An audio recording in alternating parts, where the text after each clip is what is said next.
Hi friends, നമ്മൾ കഴിഞ്ഞ ക്ലാസ്സിൽ ഒരുപാട് സയൻറ്റിസ്റ്റിനെ പരിചയപ്പെട്ടു, അവരെന്തൊക്കെയാണ് കണ്ടെത്തിയതെന്നുള്ള പരിചയപ്പെട്ടു. അപ്പോൾ അതിൻ്റെ ബാക്കിയായിട്ട് കുറച്ച് സയൻറ്റിസ്റ്റും കൂടിയുണ്ട്. അപ്പോൾ അവിടെയും കൂടി നമ്മൾ പരിചയപ്പെടാം കേട്ടോ. ആദ്യമായിട്ട് നമ്മൾ പരിചയപ്പെടാൻ പോകുന്നത് ജൂലിയസ് പ്ലക്കർ എന്ന് പറയുന്ന ഒരു സയൻറ്റിസ്റ്റാണ് കേട്ടോ. നിങ്ങൾ ടെക്സ്റ്റ് എന്തായാലും നമ്മൾ ഈ ക്ലാസ് കേൾക്കുമ്പോൾ തന്നെ നിങ്ങൾ ടെക്സ്റ്റ് വായിക്കണം കേട്ടോ. ജൂലിയസ് പ്ലക്കർ എന്ന സയൻറ്റിസ്റ്റിനെ കുറിച്ചാണ് നമ്മൾ പറയാൻ പോകുന്നത്. നമുക്കെല്ലാവർക്കും അറിയാം, ഇലക്ട്രിക് കറൻറ്റ് ഗ്യാസിലൂടെ, വാതകത്തിലൂടെ കടത്തി വിടണമെന്നുണ്ടെങ്കിൽ അവിടുത്തെ പ്രഷർ എന്തായിരിക്കണം? വളരെ കുറവായിരിക്കണം.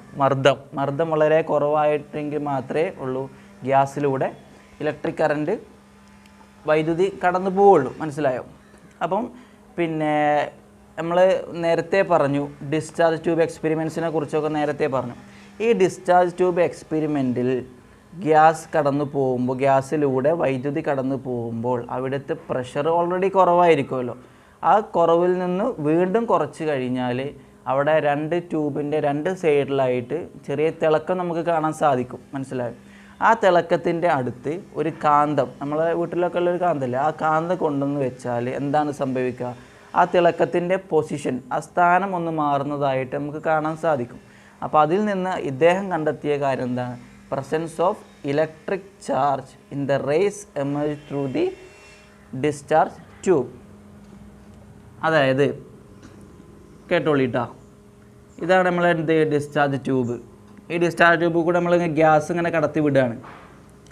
ഗ്യാസ് അല്ല, ഇലക്ട്രിക് കറൻറ്റ് കടത്തി വിടുകയാണ്. ഇതിൻ്റെ ഉള്ളിൽ എന്താ? വാക്യൂം ട്യൂബാണ്, അതുകൊണ്ട് ഗ്യാസ് മാത്രമേ ഉണ്ടാവുള്ളൂ. പ്രഷർ വളരെ കുറവായിരിക്കും. അപ്പോൾ എന്ത് സംഭവിക്കും? രണ്ട് സൈഡിലും ഒരു ഗ്ലോ ഓഫ് ലൈറ്റ് നമുക്ക് കാണാൻ വേണ്ടി സാധിക്കും. മനസ്സിലായോ? ഈ ട്യൂബിൻ്റെ അടുത്ത് നമ്മളൊരു കാന്തം, ഒരു മാഗ്നറ്റ് കൊണ്ടുവന്ന് വെച്ചാൽ എന്ത് സംഭവിക്കുക? ഇതിൻ്റെ പൊസിഷൻ മാറുന്നതായിട്ട് കാണാൻ സാധിക്കും. അപ്പോൾ അതിൽ നിന്ന് ജൂലിയസ് പ്ലക്കർ ഒരു നിഗമനത്തിലെത്തി. അതെന്തായിരുന്നു? The presence of electric charge in the rays emerge through the discharge tube. ഈ വാതകങ്ങളിലൂടെ കടന്നു പോകുന്ന ഈ വൈദ്യുതി കണങ്ങൾക്ക് ഒരു ഇലക്ട്രിക് ചാർജ് ഉണ്ടെന്ന് അദ്ദേഹം കണ്ടെത്തി. ഇലക്ട്രിക് ചാർജ്, ഇതാണ് ഇതിൻ്റെ പോയിൻ്റ് കേട്ടോ. കൂടുതലായിട്ട് ഇങ്ങനെ ഇതാക്കിയിട്ട് പഠിക്കൊന്നും വേണ്ട. ഇതാണ് പോയിൻ്റ്. ജൂലിയസ് പ്ലക്കർ എന്താണ് കണ്ടെത്തി? ഇലക്ട്രിക് ചാർജ് ഉണ്ട്. ഈ ഡിസ്ചാർജ് ട്യൂബിലൂടെ കടന്നു പോകുന്ന വൈദ്യുതിക്ക് ഇലക്ട്രിക് ചാർജ് ഉണ്ടെന്ന് കണ്ടെത്തിയതാരാണ്? Julius plucker. അത്രയേ ഉള്ളൂ കേട്ടോ.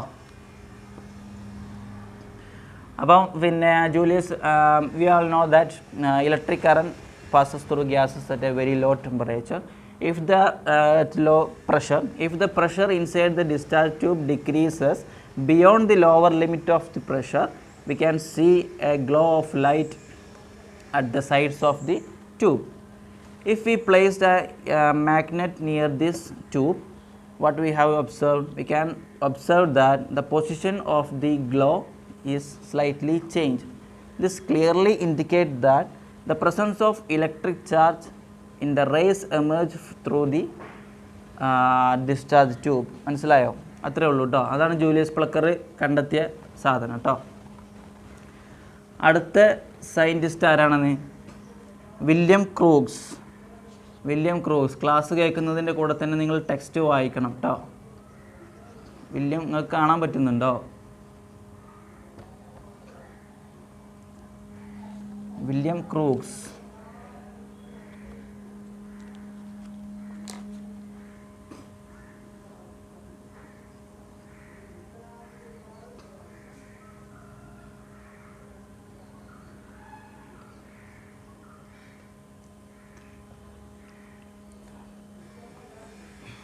ഇദ്ദേഹം പിന്നെ നമ്മളെ മോഡിഫൈഡ് ഡിസ്ചാർജ് ട്യൂബ് ഉപയോഗിച്ചിട്ടാണ് ഇദ്ദേഹം എക്സ്പെരിമെൻ്റ് നടത്തിയിട്ടുള്ളത്.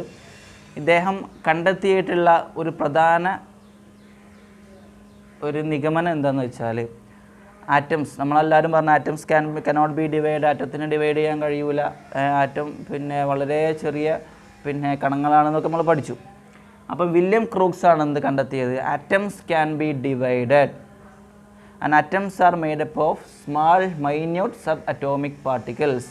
ആറ്റത്തിനെ വിഭജിക്കാൻ പറ്റുമെന്നും ആറ്റം വളരെ ചെറിയ കണങ്ങളാൽ നിർമ്മിതമാണെന്നും മനസ്സിലാക്കിയത് ആരാണ്? വില്യം ക്രൂക്സ് ആണ്. വില്യം ക്രൂക്സ് നടത്തിയ എക്സ്പെരിമെൻ്റ് പേരാണ് cathode ray tube experiment. Cathode ray tube experiment.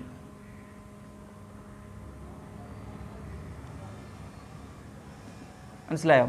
ഇത്രമാത്രം മനസ്സിലാക്കിയാൽ മതി. വില്യം ക്രൂക്സ് എന്നുള്ള സയൻറ്റിസ്റ്റ് കാത്തോഡ് റേ എക്സ്പെരിമെൻ്റാണ് നടത്തിയത്. ആ എക്സ്പെരിമെൻ്റ് നടത്തിയതിൽ നിന്ന് അദ്ദേഹത്തിന് മനസ്സിലായിട്ടുള്ള കാര്യം എന്താണ്? ആറ്റത്തിനെ വിഭജിക്കാൻ പറ്റുമെന്നും ആറ്റം വളരെ ചെറിയ സബ് അറ്റോമിക് ആയിട്ടുള്ള കണങ്ങളാൽ നിർമ്മിതമാണെന്നും അദ്ദേഹം കണ്ടെത്തി. അതിൻ്റെ എക്സാമ്പിളൊക്കെ അദ്ദേഹം പറയുന്നത് നമ്മൾ ടി വിൻ്റെ പിക്ചർ ട്യൂബില്ലേ, പിക്ചർ ട്യൂബ്, എക്സ്റേ ട്യൂബ്, അതൊക്കെയാണ് അദ്ദേഹം എക്സാമ്പിളായിട്ട് പറയുന്നത് കേട്ടോ. ഇത്രയേ ഉള്ളൂ എന്ത് വില്യം ക്രൂക്സ് കണ്ടെത്തിയിട്ടുള്ള കാര്യം. ഇത് വളരെ ഇമ്പോർട്ടൻ്റ് ആണ്. വില്യം ക്രൂക്സ് കണ്ടെത്തിയത് എന്താണെന്നുള്ളത് അദ്ദേഹത്തിൻ്റെ കാത്തോഡ് റേ ട്യൂബ് എക്സ്പെരിമെൻറ്റ്. എന്താണെന്ന് എക്സ്പെരിമെൻറ്റ് പറയുന്നില്ല. എക്സ്പെരിമെൻറ്റ് നമ്മളെല്ലാവരും ചെയ്യുന്നത് ഒരേ കാര്യം തന്നെയാണ്. പക്ഷേ കണ്ടെത്തിയത് മാത്രമാണ് എന്ത് ഡിഫറൻസ് ഉള്ളൂ കേട്ടോ. അപ്പോൾ വില്യം ക്രൂക്സിനെ മറക്കരുത് കേട്ടോ. അടുത്തത് പിന്നെ യൂജൻ ഗോൾസ്റ്റീൻ എന്ന് പറഞ്ഞിട്ടുള്ള ഒരു സയൻറ്റിസ്റ്റാണ് കേട്ടോ. പേരെന്താണ്? യൂജൻ ഗോൾസ്റ്റീൻ. അദ്ദേഹം എന്താണ് കണ്ടെത്തിയത്? യൂജൻ ഗോൾസ്റ്റീൻ കണ്ടെത്തിയത് ആനോഡ് റേസിനെ കണ്ടെത്തിയ ആളാണ്. Anode raise.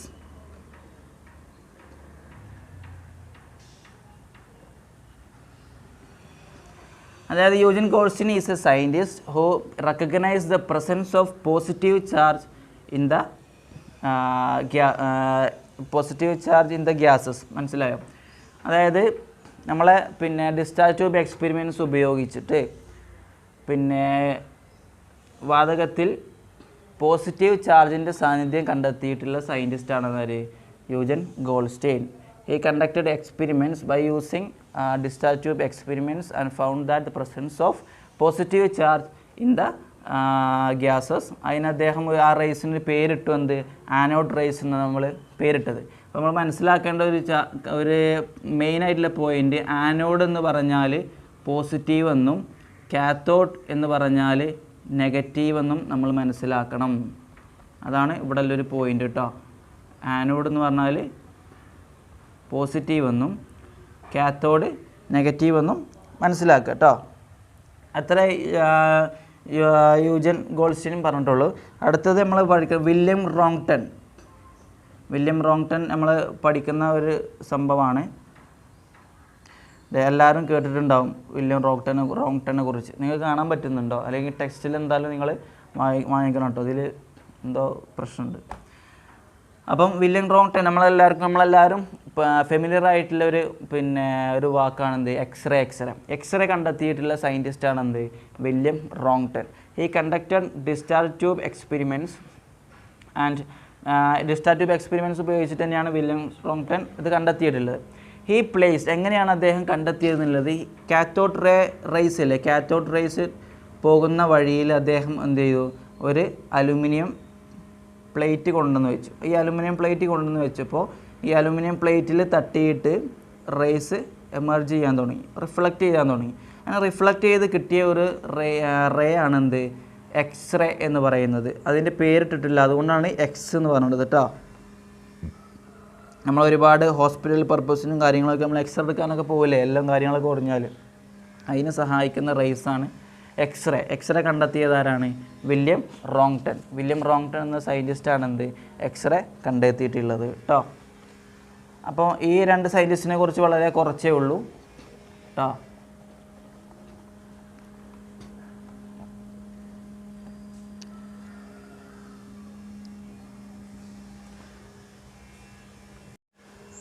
അടുത്ത നമ്മളെ സയൻറ്റിസ്റ്റ് ആരാണ്? J Thomson. ജെ തോംസൺ എന്താ കണ്ടെത്തിയത്? നമ്മൾ ഇമ്പോർട്ടൻ്റ് ആയിട്ടുള്ള ഒരു സയൻറ്റിസ്റ്റാണ്. അദ്ദേഹം കണ്ടെത്തിയിട്ടുള്ളത് ഇമ്പോർട്ടൻ്റ് ആയിട്ടുള്ള ഒരു കാര്യമാണ്. അദ്ദേഹം കണ്ടെത്തിയിട്ടുള്ളത് he identified the cathode rays are negatively charged particles. Cathode rays negative charge ആയിട്ടുള്ള പാർട്ടിക്കിൾസാണ്. These particles possess mass and energy. മനസ്സിലായോ? കാത്തോഡ് റേസ് നെഗറ്റീവ് ആയിട്ടുള്ള പാർട്ടിക്കിൾസ് ആണെന്ന് അദ്ദേഹം കണ്ടെത്തിയിട്ട് ഈ കാത്തോഡ് റേസിന്, അതായത് നെഗറ്റീവായുള്ള പാർട്ടിക്കിൾസിന് മാസും ഉണ്ടെന്നും എനർജി ഉണ്ടെന്നും അദ്ദേഹം മനസ്സിലാക്കി. മാസും ഊർജവും ഉണ്ടെന്ന് അദ്ദേഹം മനസ്സിലായോ? പിന്നീട് അദ്ദേഹം മനസ്സിലാക്കിയത് ഏത് ഗ്യാസ് നമ്മൾ റേസിലൂടെ കടത്തി വിട്ടാലും കാത്തോഡ് റേസ് ഉണ്ടാവും, അത് നെഗറ്റീവ് ചാർജാണ്, ഇറസ്പെക്റ്റീവ് ഓഫ് ദി ഗ്യാസസ്. മനസ്സിലായോ? ഏത് ഗ്യാസ് എടുത്താലും ഇറസ്പെക്റ്റീവ്, എല്ലാ ഗ്യാസിനും ഇല്ല റെസ്പെക്റ്റീവ് ഓഫ് ഗ്യാസസ്. എല്ലാ ഗ്യാസും നമ്മൾ എക്സ്പെരിമെൻറ്റ്സ് നടത്തി നോക്കുമ്പോൾ അതിൽ കാത്തോഡ് റേസ് ഉണ്ടെന്നും ആ കാത്തോഡ് റേസ് നെഗറ്റീവ്ലി ചാർജ്ഡ് ആയിട്ടുള്ള പാർട്ടിക്കിൾസ് ആണെന്നും ആ പാർട്ടിക്കിൾസിന് മാസ് ഉണ്ടെന്നും എനർജി ഉണ്ടെന്നും മനസ്സിലാക്കിയിട്ടുള്ള ആരാണെന്ന് ജെ തോംസൺ. അദ്ദേഹം ആ നെഗറ്റീവായിട്ടുള്ള പാർട്ടിക്കിൾസിന് ഒരു പേരിട്ടു. ആ പേരാണെന്ത്? ഇലക്ട്രോൺ. നമ്മളെ സ്ട്രക്ചർ ഓഫ് ആറ്റത്തിൽ വളരെ ഇമ്പോർട്ടൻ്റ് ആയിട്ടുള്ളൊരു പോയിൻ്റാണിത് കേട്ടോ. ഇലക്ട്രോൺ ആരാ കണ്ടെത്തിയത്? J Thomson. ജെ തോംസൺ കണ്ടെത്തിയതാണ് ഇലക്ട്രോൺ എന്ന് പറയുന്നത് കേട്ടോ. ആ ഇലക്ട്രോൺ ആറ്റത്തിനേക്കാളും ചെറുതാണെന്നും അദ്ദേഹം മനസ്സിലായത്. ആറ്റത്തിൻ്റെ ഉള്ളിലെ സാധനമാണല്ലോ, അപ്പോൾ ആറ്റത്തിലാളും ചെറുതായിരിക്കുമല്ലോ. അപ്പോൾ ജെ തോംസൺ മാത്രം മനസ്സിലാക്കിയാൽ മതി. J Thomson proved that the rays emerged from the cathode rays are negatively charged particles and these particles possess both mass and energy. If all the gases were passing through when all the gases emitted cathode rays irrespective of the nature of the gases, all the gases possess this cathode rays and it has negatively charged particles. So he concluded that the negatively charged particles in an atom is known as electron. അതിനൊരു പേരിട്ടു അദ്ദേഹം. എന്താണ് പേരിട്ടത്? അതിൻ്റെ പേരാണെന്ത്? Electron. This is the smallest particles than the atom and are the part of the atom. ആറ്റത്തിനെക്കാട്ടിലും ചെറിയ പിന്നെ കണികയാണെന്ത്? Electron എന്ന് പറഞ്ഞാൽ. മനസ്സിലായോ? ഇത്രത്തോളമാണ് ജെ തോംസൺ കണ്ടെത്തിയിട്ടുള്ള കാര്യങ്ങൾ. അടുത്തതായിട്ട് പറയാൻ പോകുന്നത് ഏണസ്റ്റ് റൂദർഫോർഡ്. അതും ഇമ്പോർട്ടൻ്റ് ആണ് കേട്ടോ.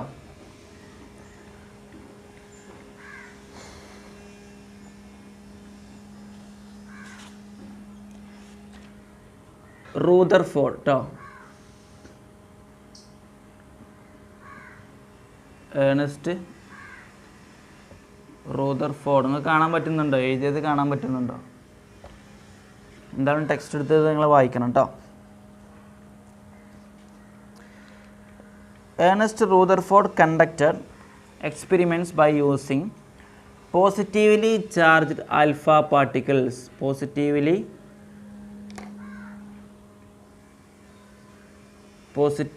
ചാർജ്ഡ് ആൽഫ പാർട്ടിക്കിൾസ് കാണാൻ പറ്റുന്നില്ല അല്ലേ?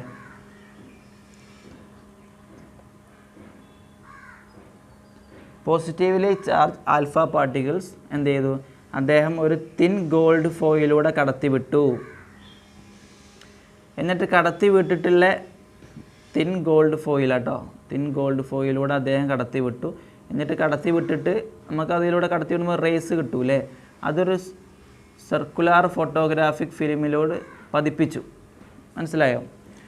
അതായത് Ernest Rutherford conducted experiments by using positively charged anode rays passing through a thin gold foil and the rays emerged from this gold foil was allowed to fall on a circular photographic film. Then what he observed, അയാൾ എന്താണ് കണ്ടെത്തിയതെന്ന് വെച്ചാൽ the most part of the atoms is empty. ഈ റേസിലൂടെയൊക്കെ അദ്ദേഹം കണ്ടെത്തിയിട്ടുള്ളത് ആറ്റത്തിൻ്റെ ഉള്ളിലെ maximum അതായത് ഭൂരിപക്ഷം പിന്നെ സ്ഥലം എന്താണ്? എം ടി ആണ്. മനസ്സിലായോ? എം ടി ആയിട്ടുള്ളതാണ്.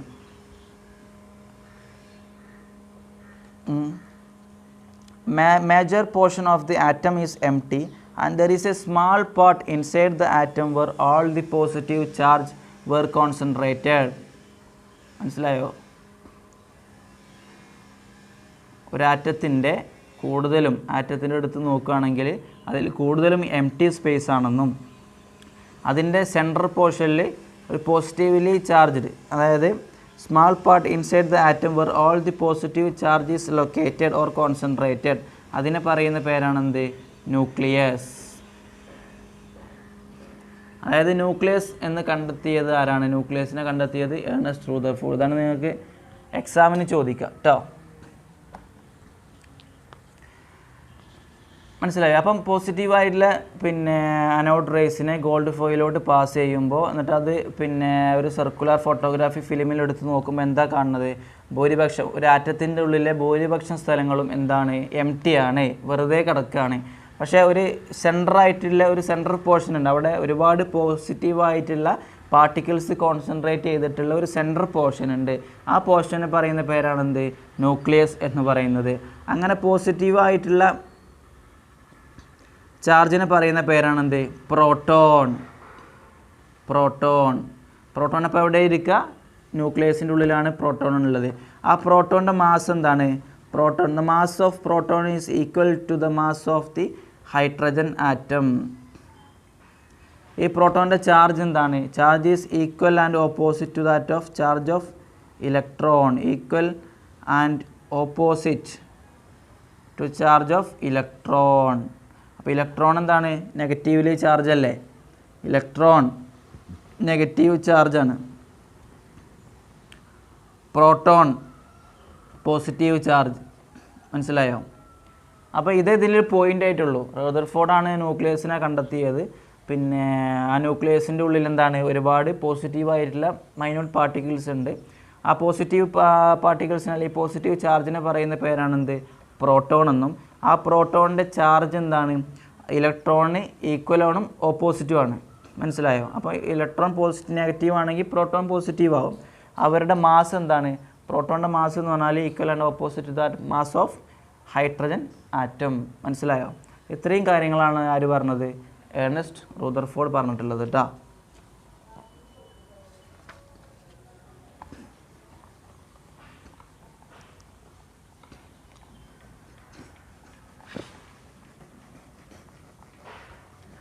അടുത്തത് നമ്മൾ പറയാൻ പോകുന്നത് James Chadwick. James Chadwick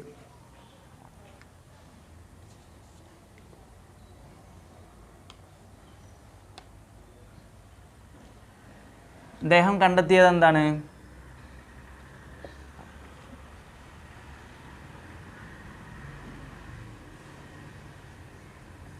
James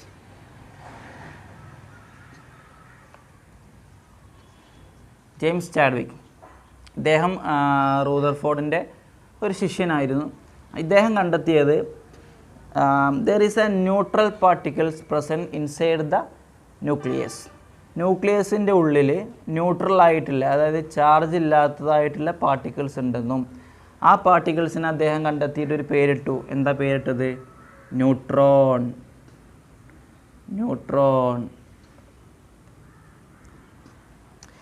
He proved scientifically that inside the atom there are neutral particles having mass equal to that of proton. പ്രോട്ടോണിൻ്റെ മാസിനോട് ഈക്വൽ ആയിട്ടുള്ള ചാർജ് ഇല്ലാത്തതായിട്ടുള്ള ഒരു പാർട്ടിക്കിൾസ് ആറ്റത്തിൻ്റെ ഉള്ളിലുണ്ടെന്ന് മനസ്സിലാക്കി അദ്ദേഹം അതിന് പേരിട്ടു.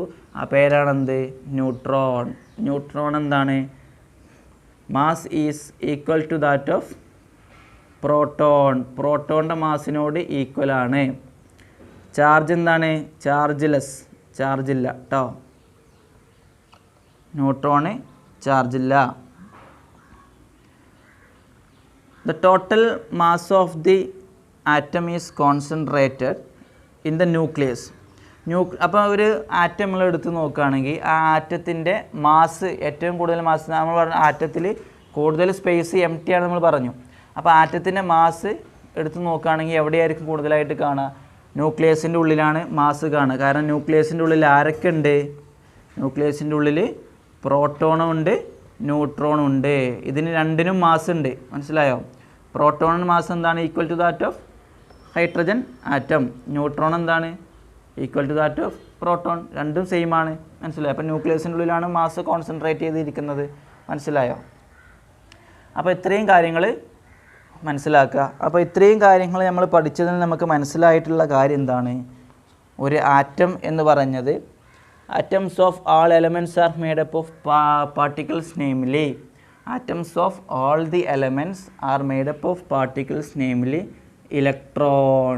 ആറ്റം എന്തിനെ കൊണ്ടൊക്കെ ഉണ്ടാക്കിയതാണ്? നമ്മൾ ആദ്യം പഠിച്ചത് എന്താ? ആറ്റത്തിനെ വിഭജിക്കാൻ പറ്റൂല, ആറ്റംസ് കനോട്ട് ബി ഡിവൈഡഡ്, അങ്ങനെയൊക്കെയല്ലേ നമ്മൾ പഠിച്ചിട്ടുള്ളത്. അപ്പം atoms of the all elements in our nature are made up of electron particles, namely electron. കാണാൻ പറ്റുന്നുണ്ട് നിങ്ങൾക്ക്?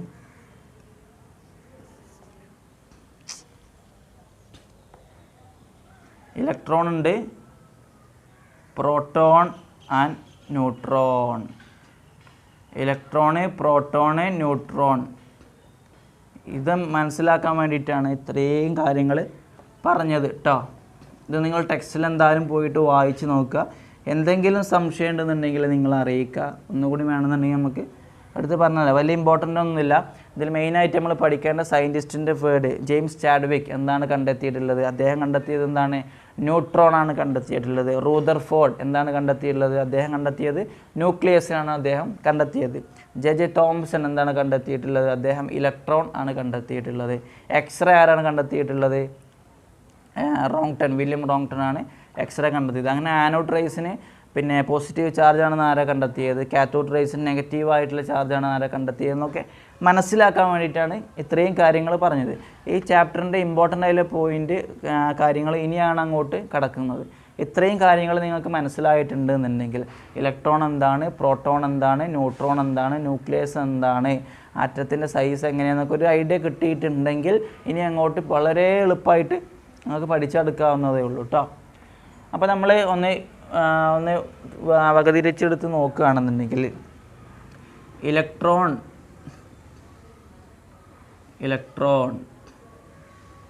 പ്രോട്ടോൺ, ന്യൂട്രോൺ, ഇത് മൂന്ന് കേട്ടോ.